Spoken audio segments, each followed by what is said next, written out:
হাসিনা বিরোধী আন্দোলনের শেষ 10 বছর জামায়াত দৃশ্যমান কোনো কাজ করেনি বলে অভিযোগ করলেন বিএনপির মহাসচিব মির্জা ফখরুল ইসলাম আলমগীর।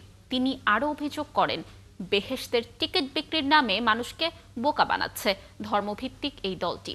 স্থায়ী কমিটির আরও 2 নেতা জামায়াতের রাজনীতির সমালোচনা করে বক্তব্য দেন আলাদা অনুষ্ঠানে। শফিকুল হকের রিপোর্ট।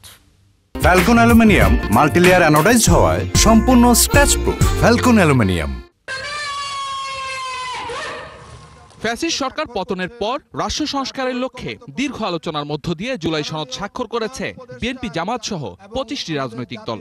এরপরেও ঐক্যমতের বাইরে এসে পিআর সহ নানা দাবিতে আন্দোলন চালিয়ে আসছে বেশ কয়েকটি দল। এখন গণভোটের নাকি 4টা প্রশ্ন থাকবে, 4টা প্রশ্ন একটা গণভোটের ব্যালটে। এটা মানুষ কিছু এখন পর্যন্ত বুঝতেই পারছে না, কেউ বুঝতে পারছে না, শেষ দিন পর্যন্ত বুঝতেও পারবে না। দেশকে সংকট থেকে বাঁচাতে দ্রুত নির্বাচন অনুষ্ঠানের কথা জানিয়ে আসছে বিএনপি। এর মাঝে ঐক্যমতের বাইরে এসে চলা এসব আন্দোলনে ষড়যন্ত্র দেখছেন দলটির কেন্দ্রীয় নেতারা। এই মহলটি তারা কিন্তু আপনার রাজনৈতিক অঙ্গনে দাঁড়াতে পারছিল না। দুর্ভাগ্যক্রমে গত 10 বছর কিন্তু আমরা তাদের এই ফ্যাসিস্ট হাসিনাকে পরাজিত করবার জন্য ভিজিবল দৃশ্যমান কোনো কাজ দেখিনি।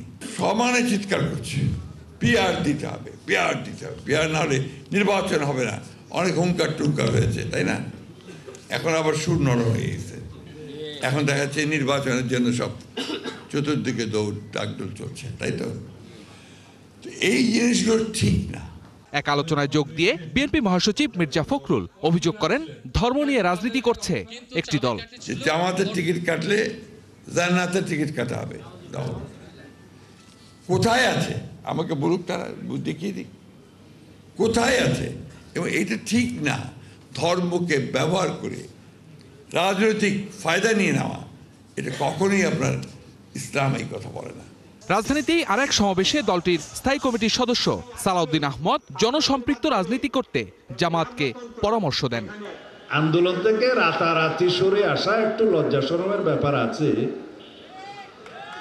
কিন্তু জাতীয় রাজনীতিতে কৌশলে জনদাবির সাথে একাত্মতা পোষণ করা অত্যন্ত জরুরি।